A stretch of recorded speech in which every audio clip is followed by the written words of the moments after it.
I'm hoping that this will help you to see through the end of your course.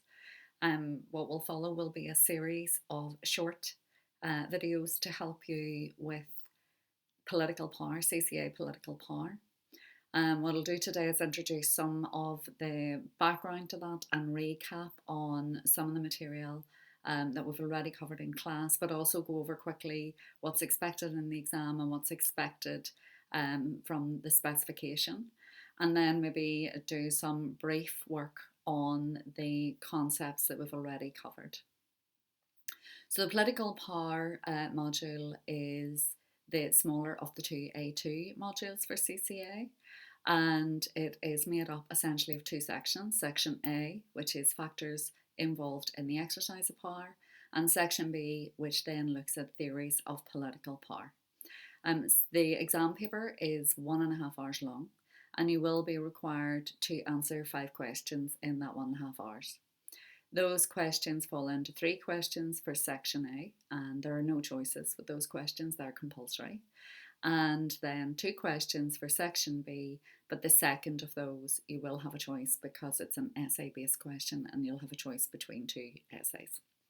And 2 of the questions on that paper fall into the category of what is meant by the term style questions. And I want to draw attention to that because I'm a great believer that if you have your technique down for that, that you can really pick up marks.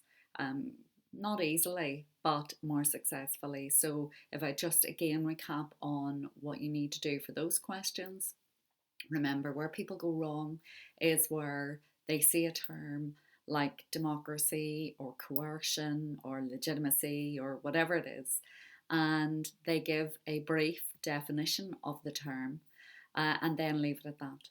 And that might only be a 1 or 2 line answer, which is therefore going to pick up 1 or 2 marks and not the 5 available. As a general rule of thumb, it is a good idea to write 6 or 7 distinct full sentences with each one adding something new by way of explanation of that concept or that term.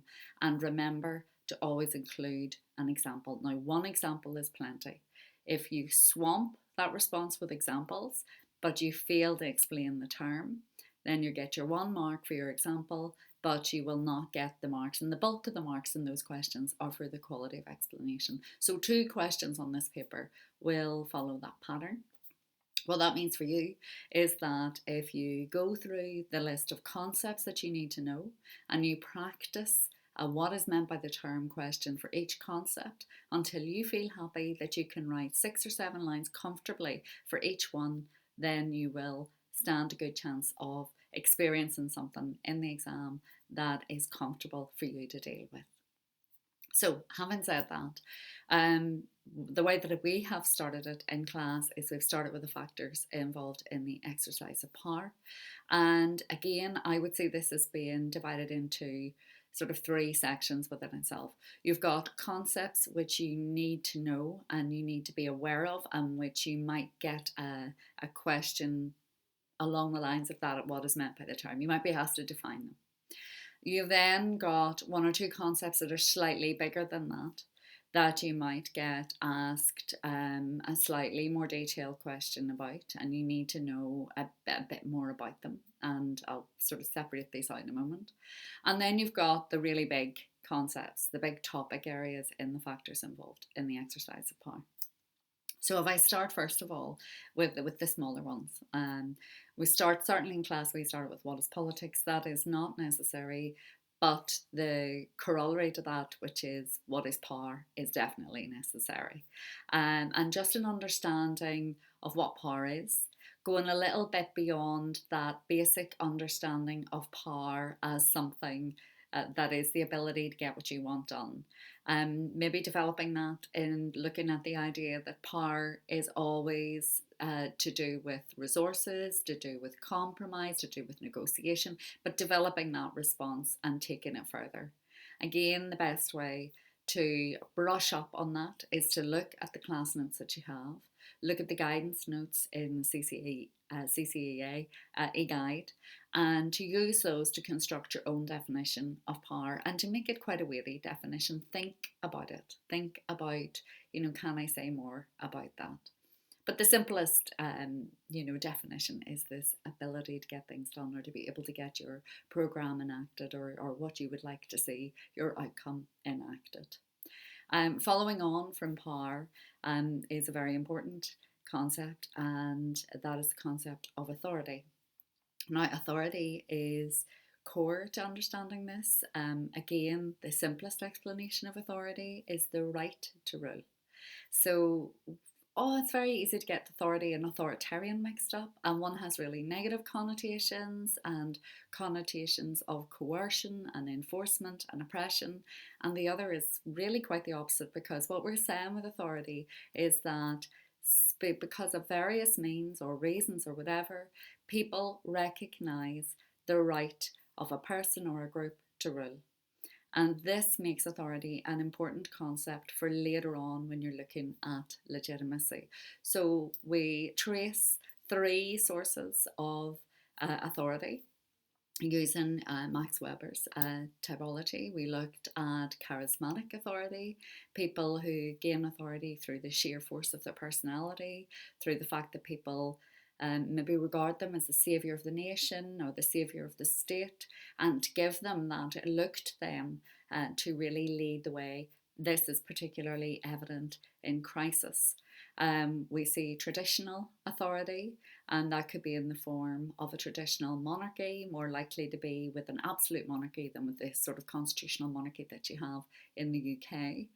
Other forms of traditional authority could be religious leaders, and they have that authority because that's tradition in that country, in that state, and that's what people believe is the right way for rule to be carried out. So people don't question the right of these rulers to make their decisions. They accept that, and they accept it wholeheartedly.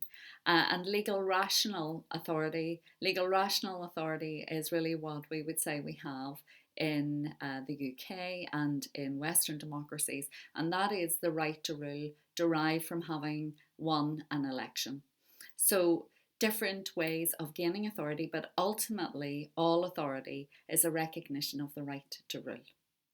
Following on then from authority, we have concepts which sort of go to the other side of that, which is coercion. Now, coercion I would put to one side because it's one of our really big topics for this one, and I'll come back to that in a minute.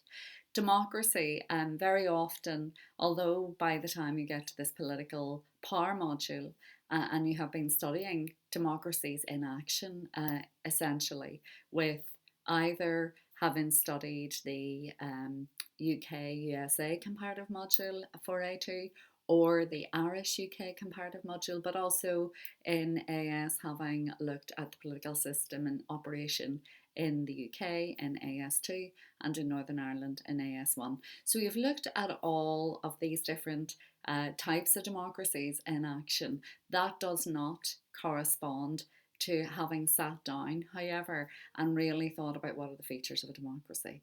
And that is something that's really fundamental. And I think it's very important later on when you get into the theories of political power, because when you get to theories of political power and you've got to compare these theories, it's very, very important that you start by knowing what a democracy should have.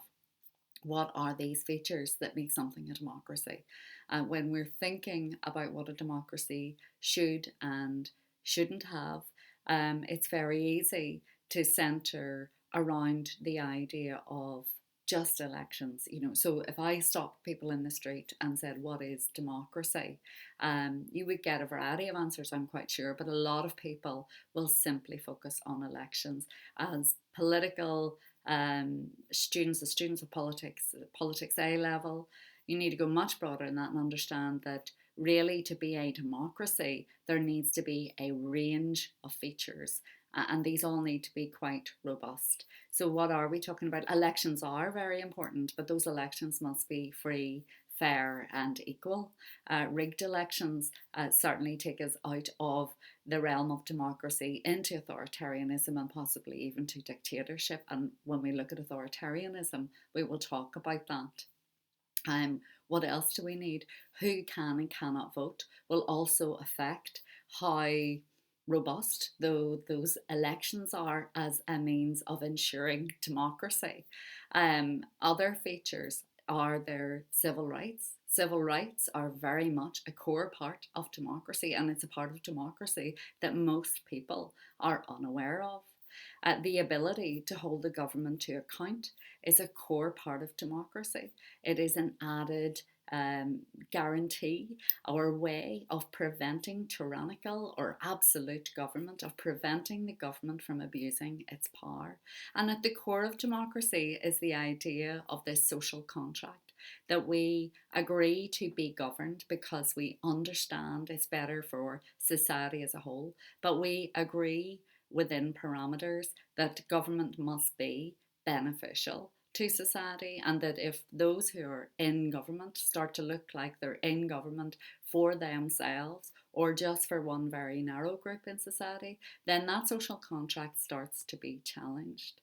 What else do we expect to see in a democracy? We expect to see a free press. And a press, what do we mean by a free press? A press that can and will challenge the government, not challenge for challenge's sake, not constantly knock the government for no other reason than to point score, but really hold the government's feet to the fire, so to speak, and say, but what about this policy and where did you get that wrong? And again, that's about accountability. Accountability is very, very important, both within the institutions of power, but also in society in general. Equally, as citizens, we need to be able to hold the government to account. We need to be able to protest, to demonstrate whenever we are opposed to something. That's important. It can and has helped governments to see, well, we misread this and we can change this. And that means that this policy can be changed to suit the widest number of people. But also, it's important for individuals to be able to feel that they've got a voice in a democratic society, because one of the big differences, I think, between many of the dictatorships and democratic society is this right to protest, is this right to have a political voice beyond just marking a ballot paper at elections. What else comes in there, and very related to that, is the ability to join interest groups or pressure groups. And again, that's very important for people to feel like they can go along with a group of like-minded people and join up to a group and either campaign for a certain group of people, campaign on a general block of issues such as climate change, or maybe on a very specific issue such as the changing of the abortion legislation. But it's important to people to be able to feel like the things that they are passionate about and perhaps know quite a lot about, that they can have a chance to have their voice heard. And for government as well, in democracies, listening to those groups is often very useful because they will have a lot of expertise. Of course, then the government has to weigh up all the different views, but that's fine. That's government's job to decide. But in that case, it's down to these different groups to be able to offer their expertise. So democracy is a much more complex concept than at first people think. And it has all of these key elements, and it needs to have all of these key elements. And for me, the big element that everybody always forgets about is the rule of law. And people don't really understand what the rule of law is. So remember the rule of law, and the rule of law, again, a bit like authority and all these other concepts, at its very basic, the rule of law is that we are all equal under the law, and the law will be applied equally and not arbitrarily. That we know, or that we have faith in the judicial system, that if for some reason we find ourselves in the judicial system, that we'll be treated fairly, that we will be given a right to legal representation, and that we can expect the same treatment as everybody else. Now, there's certainly a lot of room for debate around this, without a doubt there is. But the basic concept with the rule of law is that there aren't exceptions for certain groups of people in society. Now, there are big questions about the rule of law. The rule of law varies. I think in its application is certainly being challenged at the minute, and we'll get into that in some of our later discussions.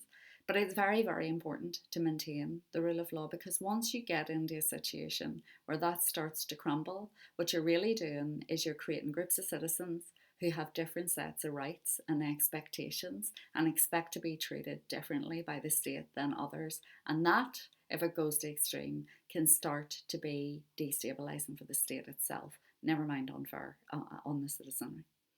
Okay, so if we think then about the corresponding concept would be dictatorship, and you will look at dictatorships. I think a lot of the work in this unit that you do on dictatorships is going to be focused on using dictatorships as case studies, but it's important to know what's the difference between a democracy and dictatorship and authoritarian states.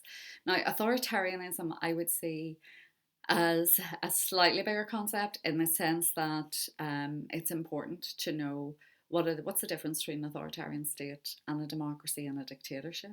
You know, an authoritarian state can still be a democracy, it can be clinging by its fingertips and very much be a flawed democracy. And certainly, in my opinion, when we look at authoritarian states, they're sliding in a direction towards dictatorship very often. But for reasons of legitimacy and international standing and other reasons, they want to hang on to this image of being a democracy. And the two case studies that we'll look at are good, recent, robust case studies, and that will be Russia and Turkey. And both of these are examples of countries which have moved increasingly away from a strictly democratic framework and into a very authoritarian one.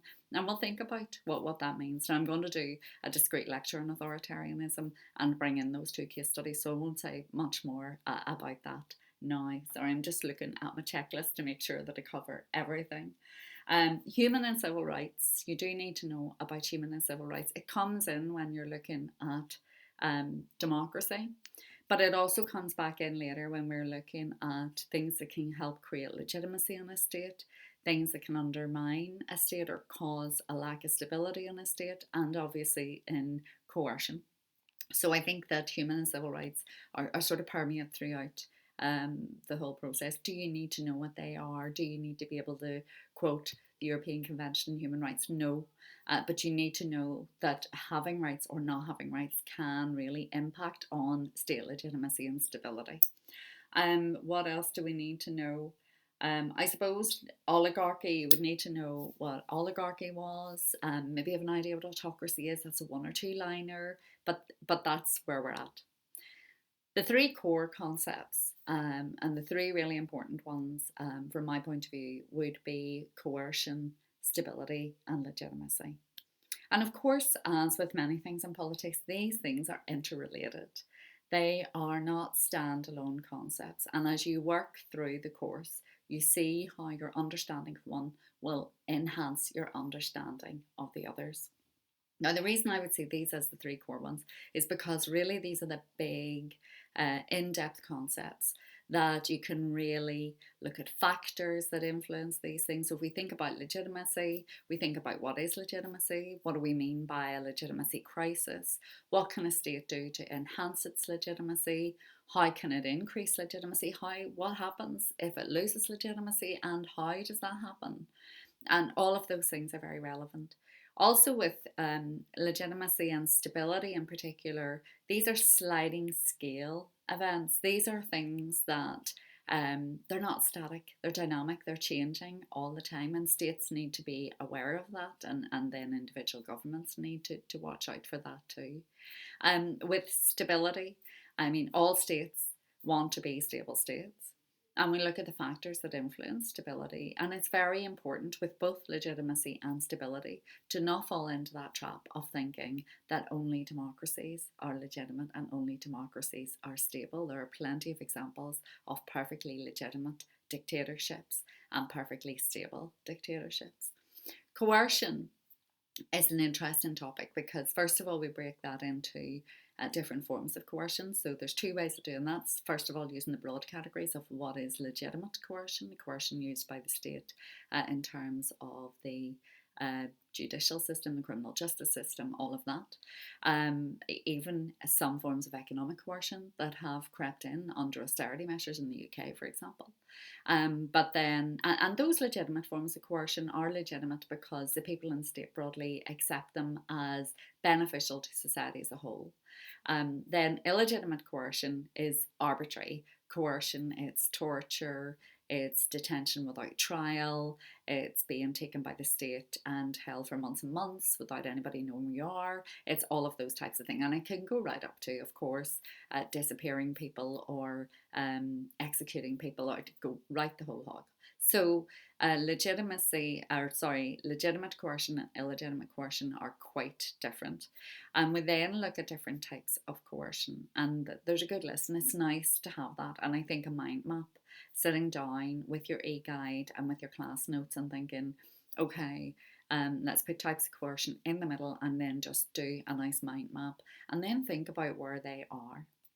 And the mistake people make, again, is by oversimplifying this.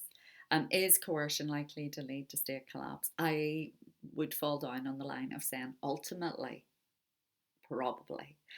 But there are plenty of examples of exceedingly coercive states that show no signs of collapsing. And again, when you're looking for case studies for this, try to find case studies that go a little bit beyond. The two examples that people will repeatedly use are China and North Korea, and try to look a bit beyond that. There's lots of case studies out there. So if a state overuses coercion, that is going to cause problems in the long run. And, the vast majority of political scientists would say in the long run, it will result in the collapse of the state, but it could be a very long time before that happens.